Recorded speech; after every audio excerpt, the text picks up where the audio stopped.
नमस्ते बच्चों, आज हम कक्षा 8 वसंत भाग 3 के तीसरा पाठ पढ़ने वाले हैं, जिसका नाम है बस की यात्रा। यह कहानी एक बस पर आधारित है, जो कि कहानी के रचयिता है हरिश्चंद्र परसाई जी। हरिश्चंद्र परसाई जी का जन्म 22 अगस्त 1924 को मध्य प्रदेश में हुआ है। उनकी मृत्यु 10 अगस्त 1995 में हुई है। यह एक प्रसिद्ध हिंदी लेखक और व्यंग्यकार थे। परसाई जी हिंदी के पहले ऐसे रचनाकार हैं जिन्होंने व्यंग्य को विधा का दर्जा दिलाया और समाज के व्यापक प्रश्नों से उन्हें जोड़ा है। उन्होंने सामाजिक पाखंड की खिल्ली उड़ाते हुए रचना की हुई है। यह पाठ भी वैसे ही एक व्यंग्य विधा पर आधारित है। तो चलिए इस पाठ को हम देखते हैं। इस पाठ में हमें एक बस के बारे में बताया हुआ है, जो कि बहुत पुरानी बस है, और उस बस में जब लेखक यात्रा कर रहे थे तब की जो कॉमेडी हुई है, जैसे कि व्यंग्य विधा यानी कॉमेडी जो स्टोरी है, वो उन्होंने बताई हुई है। तो चलिए हम शुरुआत करते हैं इस पाठ को। हम 5 मित्रों ने तय किया कि शाम 4 बजे की बस से चले। पन्ना से इसी कंपनी की बस सतना के लिए घंटे भर बाद मिलती है, जो जबलपुर की ट्रेन से मिला देती है। सुबह घर पहुंच जाएंगे। हम में से 2 को सुबह काम पर हाजिर होना था, इसलिए वापसी का यही रास्ता अपनाना ज़रूरी था। लोगों ने सलाह दी कि समझदार आदमी इस शाम वाली बस से सफ़र नहीं करते। क्या रास्ते में डाकू मिलते हैं? नहीं, बस डाकीन है। तो देखिए इस यहाँ पर लेखक ने हमें क्या बताया है कि लेखक और उनके साथ उनके 5 मित्र थे, जो कि शाम की इस 4 बजे वाली बस से निकल चुके थे। अभी यह बस जो है जो पन्ना से निकलने वाली थी, और वह बस आगे सतना से वही बस घंटे भर बाद में जबलपुर पहुंच जाने वाली थी, जो कि जहां पे जबलपुर में जाने के बाद लेखक को ट्रेन मिलने वाली थी, और उसी ट्रेन से वह सुबह घर जल्दी पहुंचने वाले थे। अभी उनको सुबह जल्दी घर जाने की जो मतलब जो जल्दी थी वो क्यों थी? क्योंकि उन 5 में से 2 जन ऐसे थे जिनको सुबह जल्दी काम पर हाजिर होना था, इसलिए उन्होंने यह रास्ता अपनाया था। लेकिन कुछ लोगों ने उन्हें सलाह दी थी कि अगर समझदार हो या फिर समझदार आदमी इस शाम वाली बस से सफ़र नहीं करते हैं।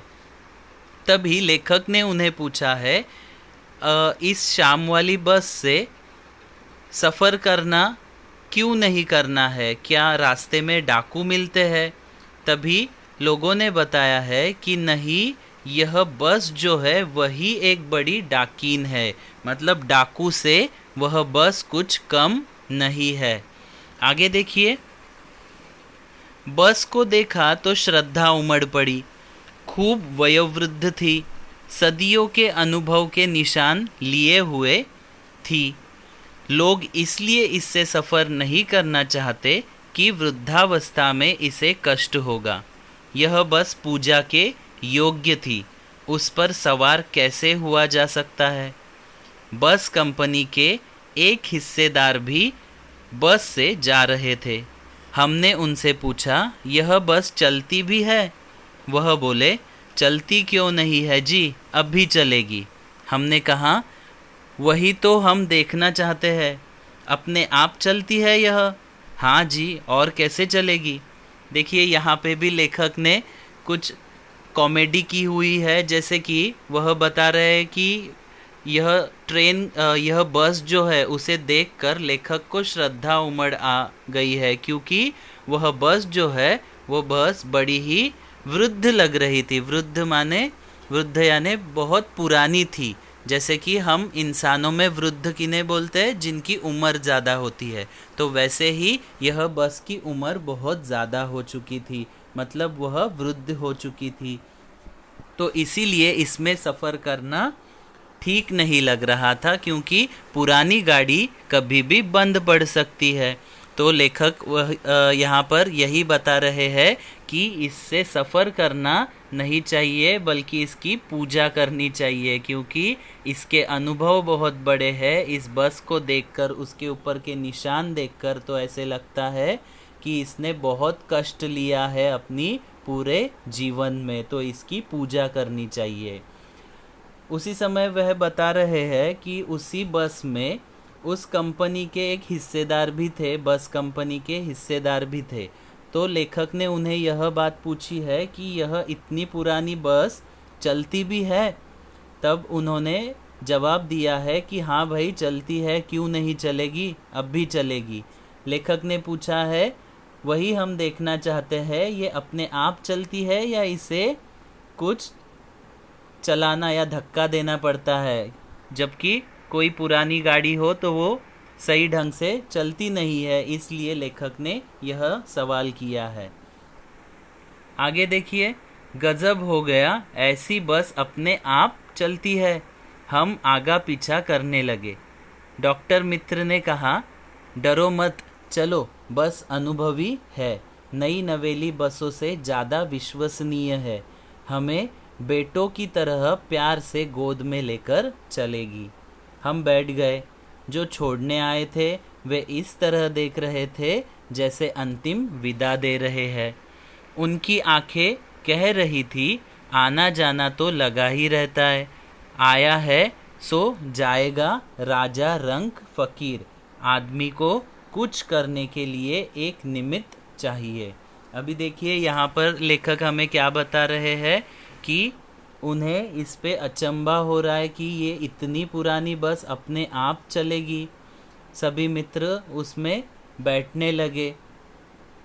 जैसे कि उनके डॉक्टर मित्र जो थे उन्होंने क्या कहा है, चलो बैठो, डरो मत, यह बस पुरानी है, मतलब उसका अनुभव, एक्सपीरियंस ज़्यादा है। नई नवेली दुल्हन जैसे रहती है, नई नवेली बस जो है ज़्यादा विश्वसनीय नहीं होती है। नया इंजन है तो कभी चलेगा नहीं चलेगा, लेकिन ये पुराना इंजन है, बहुत साल इसने काम किया है, तो क्या करेगी, एक माँ की तरह हमें, माँ जैसे बच्चों को अपने गोद में लेकर चलती है, वैसे हमें गोद में लेकर चलेगी। आगे देखिए, इंजन सचमुच स्टार्ट हो गया, ऐसा जैसे सारी बस ही इंजन है और हम इंजन के भीतर बैठे हैं। कांच बहुत कम बचे थे, जो बचे थे उनसे हमें बचना था। हम फौरन खिड़की से दूर सरक गए। इंजन चल रहा था, हमें लग रहा था कि हमारी सीट के नीचे इंजन है।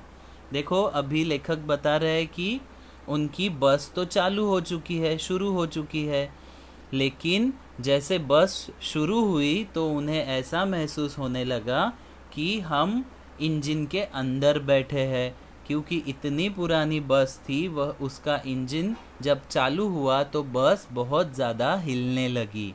उस बस की, जो लेखक बता रहे हैं, बस के जो खिड़कियों के कांच है वह बहुत ही कम बचे हुए थे, और जो बचे थे वह ऐसे हिल रहे थे, ऐसे आवाज़ कर रहे थे मानो कभी भी गिर सकते हैं। यह सब देखकर लेखक जो है उस खिड़की से ज़रा दूर सरक कर बैठे हैं। उन्हें ऐसे लग रहा था कि जैसे उनके सीट के नीचे ही इंजन लगा हुआ है।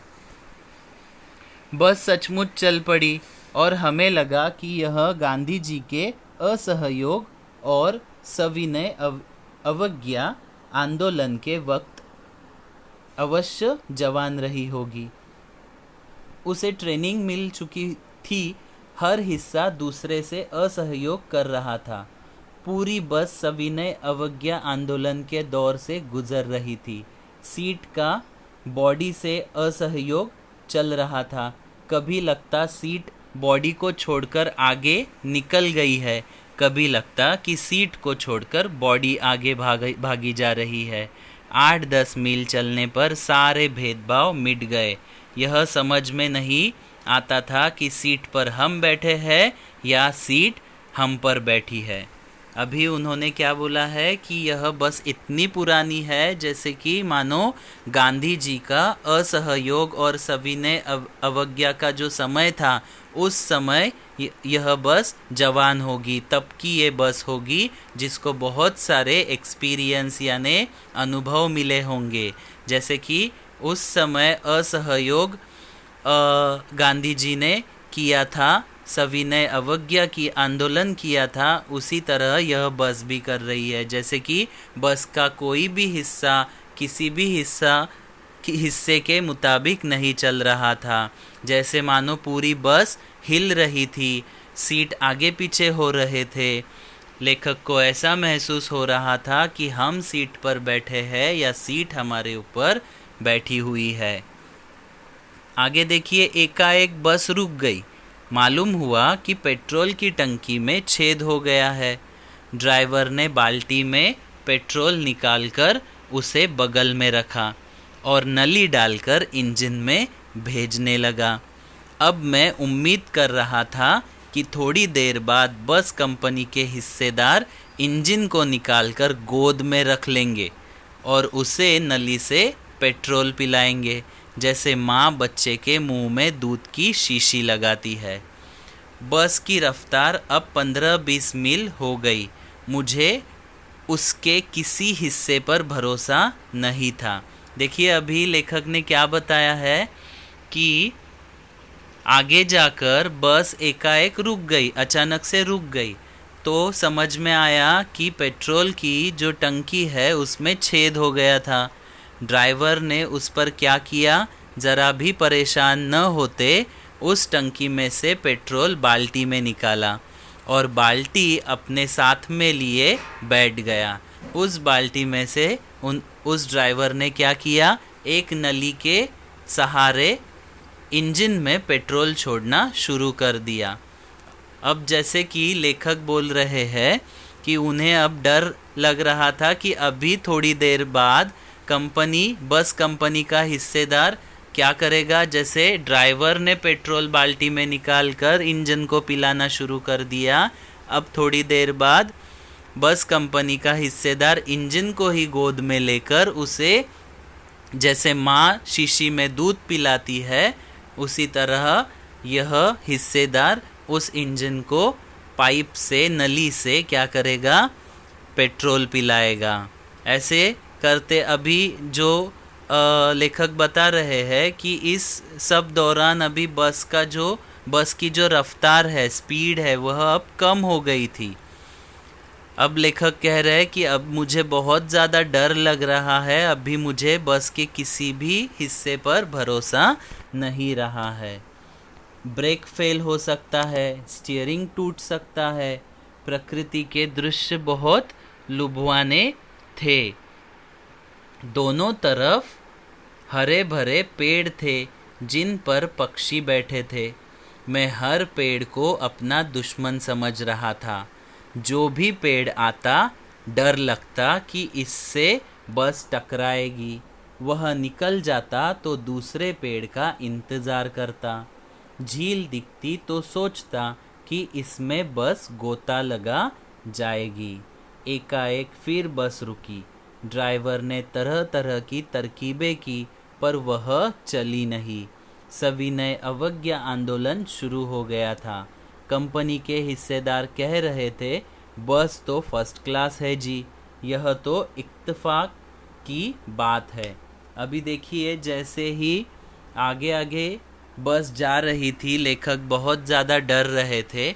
उन्होंने क्या कहा है कि रास्ते में आने वाला हर एक पेड़ अभी उनको उनका दुश्मन लग रहा था, क्योंकि बस की जो कंडीशन थी, बस की जो अवस्था थी, उससे तो ऐसे लग रहा था कि यह बस अभी आगे जाके किसी भी पेड़ को टकरा सकती है। अगर कोई झील आता है तो उसमें वो गोता खा सकती है। उसका अभी कुछ भी हो सकता है, उसका स्टीयरिंग टूट सकता है, उसका टायर पंक्चर हो सकता है। तो इस तरह अलग अलग उनके मन में डर के मारे ख्याल आने लगे। आगे जाकर क्या हुआ, बस वैसे भी रुक ही गई। अभी ड्राइवर को कुछ समझ में नहीं आ रहा है कि बस को हुआ क्या है। सविनय अवज्ञा आंदोलन की तरह ये बस अभी यहाँ से हिलने वाली थी नहीं, और कंपनी का हिस्सेदार तो कह रहा था कि बस तो फर्स्ट क्लास है। अभी आगे देखते हैं। क्षीण चांदनी में वृक्षों की छाया के नीचे वह बस बड़ी दयनीय लग रही थी। लगता जैसे कोई वृद्धा थक कर बैठ गई हो। हमें ग्लानि हो रही थी कि बेचारी पर लद कर हम चले आ रहे थे। अगर इसका प्राणांत हो गया तो इस बियाबान में हमें इसकी अंत्येष्टि करनी पड़ेगी। हिस्सेदार साहब ने इंजन खोला और कुछ सुधारा। बस आगे चली। उसकी चाल और कम हो गई थी। अभी आगे जाके लेखक क्या बता रहे हैं कि जैसे कि वृक्षों की छाया के नीचे यह बस खड़ी हुई थी और हमें अभी लग रहा था कि यह बहुत हमारा सब लोगों का बोझ उठा उठाकर थक चुकी है। अब अगर यह इधर मर गई, मतलब इसका प्राणांत हो गया, तो इधर ही उसकी अंत्येष्टि करनी पड़ेगी। लेकिन हिस्सेदार साहब ने कुछ तो किया और इंजन सुधर गया, बस चालू हो गई।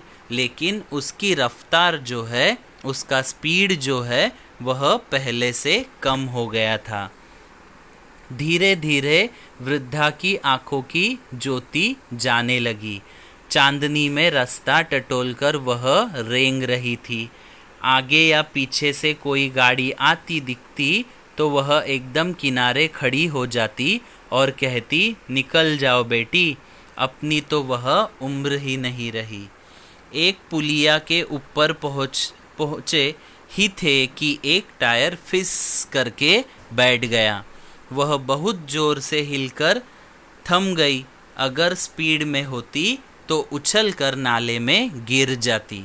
देखो अभी जैसे बस चालू हुई थी, आगे आगे जा रही थी, लेकिन अभी अंधेरा होने लगा था। अंधेरे में उस बस की जो लाइट है, जोत है, वो भी कम हुई थी, जिसमें आगे का ठीक से दिखाई नहीं दे रहा था। उसी समय अगर आगे पीछे से कोई दूसरी गाड़ी आती तो ड्राइवर उस बस को साइड में लेकर, बाजू में लेकर उन्हें जाने का रास्ता देता। बस शायद उनको कह रही हो कि आगे निकल जाओ, मेरी अभी उम्र नहीं रही जो मैं तुमसे स्पर्धा रखूं। तुम तो जवान हो, आगे निकल सकते हो। ऐसे करते करते बस आगे निकल रही है, तभी एक पुलिया, मतलब एक पुल के ऊपर जाते ही बस का टायर फिस करके पंक्चर हो गया। अभी बस जोर से हिलकर वहीं पर थम गई थी। स्पीड में अगर होती तो शायद उछलकर नाले में गिर जाती। मैंने उस कंपनी के हिस्सेदार की तरफ पहली बार श्रद्धा भाव से देखा।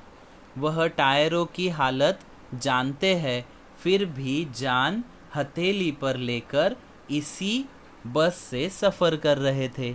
उत्सर्ग की ऐसी भावना दुर्लभ है।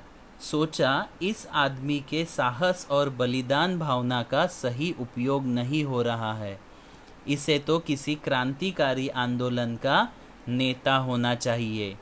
अगर बस नाले में गिर पड़ती और हम सब मर जाते तो देवता बाहें पसारे उनका इंतज़ार करते, कहते वह महान आदमी आ रहा है जिसने एक टायर के लिए प्राण दे दिए। मर गया पर टायर नहीं बदला। देखिए लेखक यहाँ पे क्या कह रहे हैं कि लेखक को उस बस कंपनी के हिस्सेदार के बारे में श्रद्धा भाव आ रहा है। क्यों आ रहा है? क्योंकि वह कह रहे हैं कि बस की हालत हिस्सेदार जानता है, फिर भी वह रिस्क ले रहा है। रिस्क ले रहा है मतलब अपनी जान हथेली पर लेकर इस बस में सफ़र कर रहा है। उसे मालूम है कि यह बस कभी भी धोखा दे सकती है, यह टायर कभी भी खराब हो सकता है, फिर भी अपनी जान की परवाह न किए वह बलिदान भावना से इस बस का उपयोग कर रहा था। जैसे कि क्रांतिकारी अपनी जान की कोई परवाह न किए आंदोलन में उतर जाते हैं, जैसे नेता उतर जाते हैं, उसी नेता के माफिक यह हिस्सेदार भी अपने इस बस में सफ़र कर रहा था। जैसे कि अगर यह बस नाले में गिर पड़ती तो उसके साथ सभी बस के यात्रियों की मृत्यु हो सकती थी, और वहाँ ऊपर तो भगवान बाहे पसारे इंतज़ार कर ही रहे होंगे कि वह महान आदमी आ रहा है जिसने एक टायर बदलने का सोचा भी नहीं, उस टायर के बदले में अपने प्राण दे दिए, लेकिन टायर नहीं बदला। दूसरा घिसा टायर लगाकर बस फिर चली। अब हमने वक्त पर पन्ना पहुंचने की उम्मीद छोड़ दी थी। पन्ना कभी भी पहुंचने की उम्मीद छोड़ दी थी। पन्ना क्या कहीं भी कभी भी पहुंचने की उम्मीद छोड़ दी थी। लगता था जिंदगी इसी बस में गुजारनी है और इससे सीधे उस लोक को प्रयाण कर जाना है। इस पृथ्वी पर उसकी कोई मंजिल नहीं थी। हमारी बेताबी तनाव खत्म हो गए। हम बड़े इत्मीनान से घर की तरह बैठ गए। चिंता जाती रही, हंसी मजाक चालू हो गए। अभी लेखक क्या कह रहे हैं, एक टायर तो खराब हुआ था, दूसरा घिसा टायर लगाकर उसने बस को चालू कर दिया। लेकिन लेखक कह रहे हैं मैंने तो अभी पन्ना पहुंचने की उम्मीद ही छोड़ दी है। पन्ना क्या कहीं पर भी पहुंचने की उम्मीद अभी नहीं रही। ऐसा लग रहा है कि पूरी ज़िंदगी इस बस में ही गुजारनी है और इधर से सीधा उस लोक जाना है, प्रयाण करना है, मतलब भगवान के घर जाना है। इस पृथ्वी पर अभी उसकी दूसरी कोई मंजिल रही नहीं। हमारी बेताबी तनाव अभी ख़त्म हो चुके थे, क्योंकि अभी हमें ऐसे लग रहा था कि अब हम ये बस छोड़कर दूसरे कहीं पर भी पहुंचने वाले नहीं थे। अभी चिंता ख़त्म हो जा रही थी, क्योंकि अभी कोई भी उम्मीद ही नहीं बची थी कि कहीं हम पहुंच सकते हैं। इसलिए सभी लोगों की बस में अभी हंसी मजाक चालू हो चुका है। इस प्रकार जो पाठ है यह ख़त्म होता है। यहाँ पर यह जो पाठ है ये एक विनोदी पाठ है, ये एक कॉमेडी है। तो इसमें क्या बताया गया है कि एक बस जिसको इतना पुराना होने के बावजूद भी यह बस कंपनी उसे यात्रियों के सफ़र के लिए यूज़ कर रही है। तो यह जो हमारा सामाजिक ये प्रश्न है, इसके ऊपर उन्होंने लिखा हुआ है। जैसे कि हमारे देश में बहुत सारी जगह पर ऐसी पुरानी बसें चलती है जहाँ पर जो बसें कभी भी बंद पड़ती है, कभी भी बंद पड़ सकती है। तो इस तरह की बसें, लेकिन वह कंपनी के हिस्सेदार उसके बारे में क्या कहते हैं कि यह तो बहुत अच्छी है और बहुत अच्छी चलेगी। इस प्रकार बहुत अच्छा सीधा ऐसा पाठ हमें इस